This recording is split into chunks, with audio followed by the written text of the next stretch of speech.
আসসালামু আলাইকুম বন্ধুরা, আজকে যে আমি রেসিপিটা নিয়ে এসেছি হয়তো সবাই তোমরা এই রেসিপিটি জানো, তবে আমি কিভাবে তৈরি করি সেটাই আজকে শেয়ার করব। আর সেটা হলো কচু ডাঁটা দিয়ে চিংড়ি।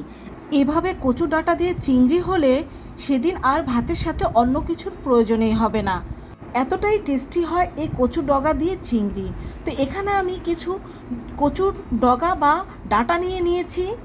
এখন এই কচুর ডগাগুলো আমি ভালোভাবে ছিলে নেব, আর তার আগে আমি হাতে একটু তেল মেখে নিচ্ছি যাতে হাতটা কালো না হয়ে যায়। কচুর কষে কিন্তু হাত অনেক কালো হয়ে যায়, আর তোমরা যদি হাতে তেল মেখে নাও সেক্ষেত্রে কিন্তু হাতটা কালো হবে না। তো দেখতেই পাচ্ছ আমি কচুর খোসাগুলো সব ছাড়িয়ে নিচ্ছি, আর এভাবে কচুর খোসাগুলো ছাড়িয়ে আমরা এটাকে ছোট ছোট পিস করে কেটে নেব। আমি যেভাবে কচু ডগা দিয়ে বা কচু পাতা দিয়ে চিংড়ি মাছ রান্না করি, এভাবে যদি তোমরাও রান্না করে দেখবে, সবাই এই কচু পাতা খেয়ে তোমাদের প্রশংসা করবে। এতটাই টেস্টি হয়ে থাকে এই চিংড়ি দিয়ে কচুর ডাঁটাগুলো। তো আমি সব কচুগুলো এইভাবে করে কেটে নিয়েছি। এখন এগুলোকে আমি ভালোভাবে পানি দিয়ে ধুয়ে নেব। তো আমি পানি দিয়ে সব ধুয়ে নিয়েছি, আর এখানে নিয়েছি কিছু চিংড়ি মাছ। এখন এই চিংড়ি মাছগুলোরও আমি খোসাগুলো ভালোভাবে ছাড়িয়ে পরিষ্কার করে নেব।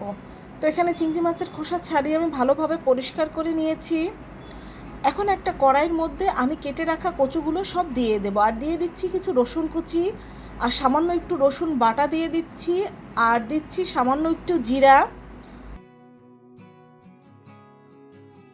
1 চিমটির মতো হলুদ দেব, আর পরিমাণ মতো লবণ দেব। এখানে লবণটা প্রথমে বেশি দেওয়া যাবে না, কারণ পরবর্তীতে প্রয়োজন হলে আমরা লবণটা ব্যবহার করব।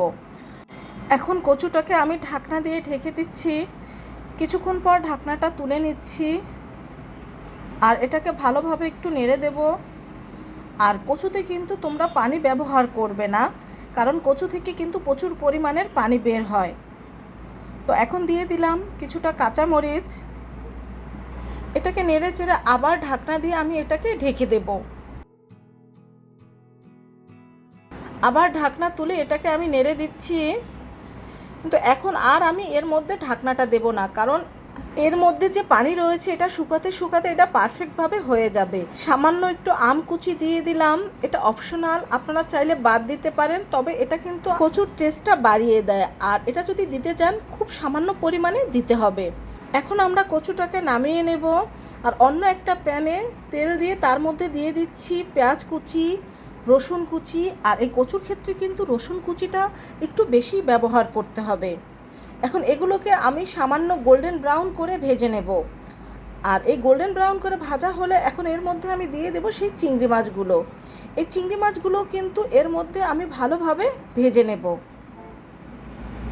তো চিংড়ি মাছ আর পেঁয়াজটা ভালোভাবে ভাজা হলে এর মধ্যে এখন সেই কচুটা দিয়ে দেব। কচুটা দিয়ে দেওয়ার পরে এটাকে নেড়ে চেড়ে কিন্তু আরও বেশ কিছুক্ষণ রান্না করে নিতে হবে। তো আমাদের এখানে কিছুটা লবণের প্রয়োজন রয়েছে, তাই আমি কিছুটা লবণ দিয়ে দিয়েছি। আপনারা আপনাদের স্বাদ মতো ব্যবহার করবেন। তো আমাদের কচুটা এখন হয়ে গিয়েছে, এটাকে আমি নামিয়ে নিচ্ছি। তো পারফেক্টভাবে আমাদের কচু ডাঁটা দিয়ে চিংড়িটা তৈরি হয়ে গেল। আর এইভাবে তৈরি করে কিন্তু আপনারাও খেতে পারেন, দেখবেন যে খুবই ভালো লাগবে। একবার হলেও এভাবে ট্রাই করে দেখবেন। আর ভালো লাগলে সাবস্ক্রাইব করে আমার পাশে থাকবেন। ভালো থাকবেন সবাই। আল্লাহ হাফেজ।